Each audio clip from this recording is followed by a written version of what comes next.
Peace, guys. Welcome to... That's okay. Leave it in there. We don't need to start over. This is Celina and Aseer. We just wanted to say what's up to everybody this afternoon. Peace. This is kind of like an episode of Truth Be Told.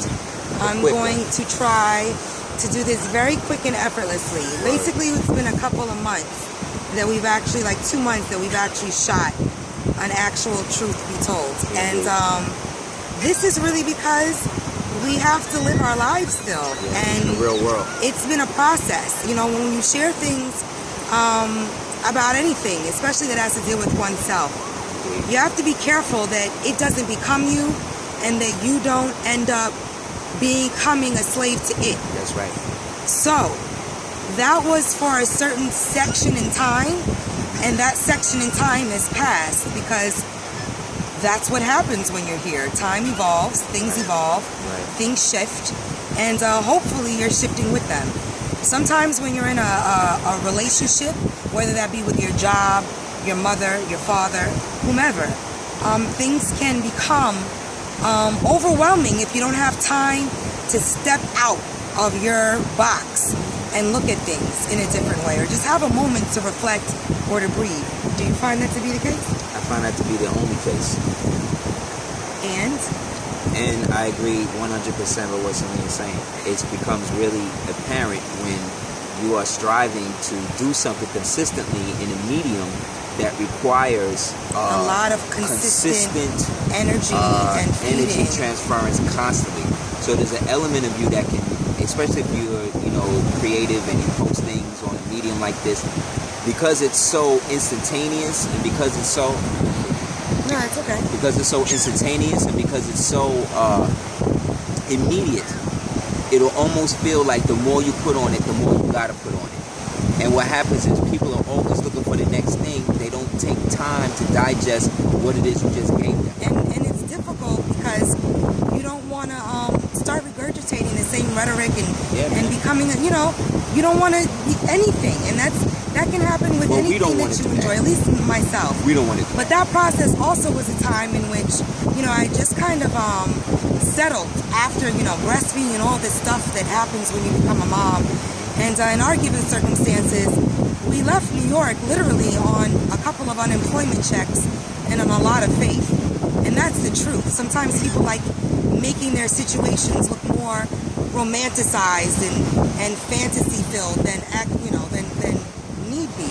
Ours came from necessity and came from, needing to figure out how to take care of a kid on our own, because with no help. That's what parents do. If you want to be good parents, you don't really pawn your children off on anyone else. At least that's how we was raised. That's how I was raised, and that's what I was taught. So just in our situation, we had to take some time. And even when I started Truth Be Told, it was at a time in which I felt like I needed to begin to express more than what my given circumstances were allowing me. And to bring clarity to what people feel is how you're perceived sometimes is not always how you are. And a lot of people feel that because you're seen in one medium, especially, unfortunately, when you're melanated, people like to pigeonhole you into one specific genre or one specific way of being, when really melanin is totally absorbent. It's not like the sun is shining here and only the front part of me is going to receive the sunlight, is going to absorb that. My melanin is going to absorb all of it, whether it's 360 degrees, 180, whatever. So I use that as an equivalent to say that we are still becoming what we are meant to be.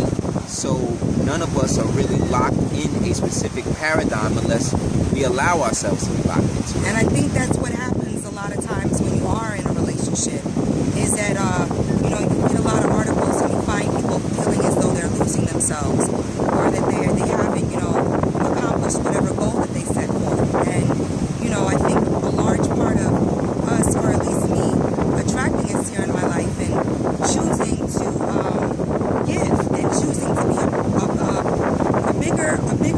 bigger than me, bigger than what I needed, do more than what I thought I needed to give myself.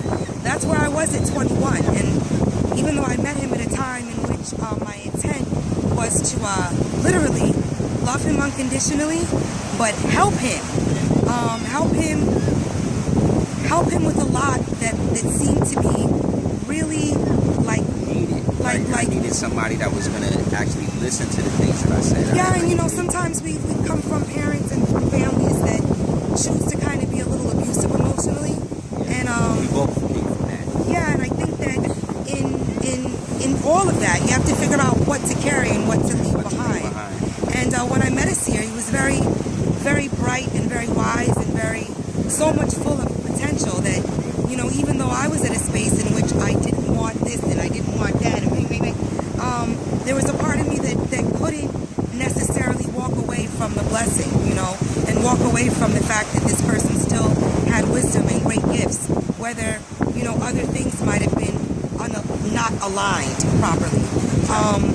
I think that's huge, you know. Now that I'm 38, it's different, you know. We're in a different space, and I'm very thankful that we've allowed each other the freedom to communicate truthfully from our hearts.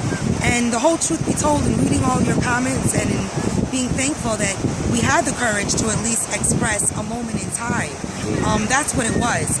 I wanted to be able to let go of a lot of anger and a lot of, you know, just stuff that I felt was given to me, not that I even wanted to carry anymore. So I almost wanted to address things with my family and my issues with my sister that weren't my issues, that I felt that were becoming them.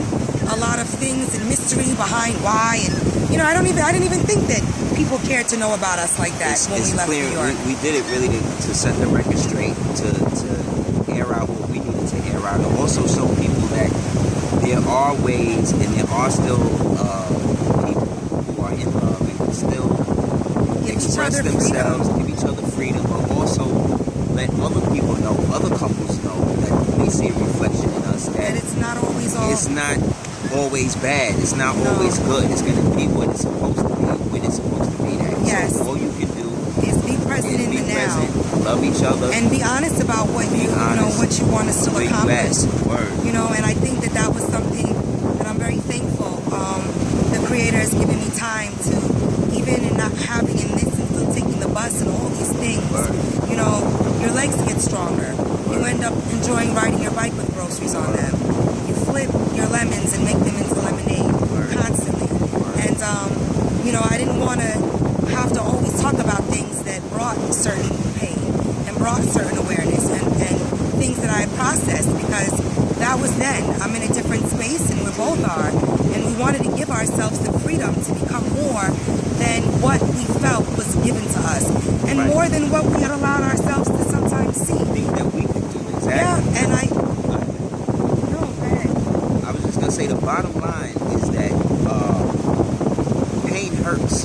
You know what I'm saying? And a lot of people feel that they have to be hurt or have to go through pain to get something more. And that's not it. Pain is just an evidentiary aspect of physical life to show you when certain things are out of order, or when certain things are encroaching on a part where it's are encroaching on a level of critical mass in you, where if you don't do something about it, this pain is going to really take you out. So we don't want to live in pain. Pain is not love. Pain is just an aspect of physical existence, but it's also relative in the mind. This woman is like the strongest woman I know, because I've witnessed her push through so much adversity and pain and things like that. He's watched me go through physical and some emotional, and I've watched him go through emotional. And I think that, you know, when things get rough and tough, and especially when you're not, you know, for years, you know, there was a time in my life where I was like, I don't want anything. I just want to be able to give and to heal and to show this person that what happened to them was not their fault, and that they were beautiful and that they were great and talented, and however I could help them express that in the world was something that was a very great importance to me. And it still is to a degree, but when you grow up, you also don't want to become an enabler. That's right. And you don't want to become someone's, you know, babysitter, emotionally somebody's or physically, crutch. or someone's crutch. And sometimes that can happen when you're not given other support systems. So, you know, in that, even like right now, I'm holding the camera, not with one of those sticks that you can buy, but I'm actually holding it because this is something that we realize we're not consistent with certain things, not because we don't want to be, but because we're so much in the world that it's sometimes difficult to set up a tripod and have a camera and raise a child and do all these things and still enjoy the moments in life and be present and turn off your phone and all these other things. So these moments and social media, what I learned through Truth Be Told is that I can do less. I can do less and do a little bit more and not be afraid to like open up and just show a little of what we are about every day. Because what is it to not share your journey if you can help heal others based on what you've learned and based on what you've made mistakes in and based on what you're still processing? So for us, you know, even in creating my own YouTube channel, I remember when we moved out here, he was like, I need a YouTube. And, you know, I figured out how to do it with the help of, you know, an angel in Brooklyn. But I helped, you know, I learned how to do so much out of necessity, you know, creating products, not because I wanted to become some organic lotion maker, but because I never really found lotion that did what I wanted it to do for our skin. So then I created my own. But in all of these things, giving thanks and figuring out how and why and the portals, this portal, you know, I wasn't raised in social media. When I was teaching yoga, it wasn't around. So, you know, figuring out ways to share and not be deterred that, you know, even right now, Aseer said to me, he was like, wow, you don't have a lot of likes on your thing. I said, well, because for the last 5-6 years, I've built energy up through your portal. And that's what family's supposed to do for each other. It's just that now that we have more time and that I want to be able to create an umbrella and a portal so that when my son gets older, I can say to him, women have the ability to create their own. And, you know, I'm an example of that. It's not that I can't put my videos on Aseer's page, and it's not that I didn't for the last couple of years. It's just that I'm growing enough to know that I can still create my own portal. So I say that to say, you know, I haven't disappeared, but I have my own YouTube channel just for the yoga weights that you know, I've been thankful to love and to learn and to create more. But I wanted to be able to share with women and with men and with people that have had injuries, the journey, because that's what I've been on, regardless of the journey that Aseer's been on. That's something that I've been in, and we've always been able to bridge and support each other's visions. That's right. So I thank Aseer. You know, I wanted to express that I don't care if there's only 20 people that have viewed my stuff. Hopefully in a couple of months there'll be more, because people will realize that I'm still here. It's just that I wanted to create a portal that under one umbrella all things can be shared. And why not be able to do that if God has given me limbs that work? That's right. And a voice that works. So with that, I want to say thank you for taking the time to write us and to encourage us and to also support, you know, the fact that we're not all perfect and we're not all, you know, here to be, you know, like in competition with one another. Whether it be through couples or through, I don't understand this, but what I do understand is that I don't want to be in prison to my own means, to my own thoughts, and to my own intentions and desires. I want to always be able to live in truth. And in having been and attracted this person in my life, regardless of what, sometimes it's okay to say, you know, we can learn beyond one another and not be afraid to experience those things, and also not corrupt the foundation that we've set before. So with that, we say much love, peace, and wellness to everyone. And follow your dreams, and don't be deterred if no one hears your voice right away. It's going to be heard.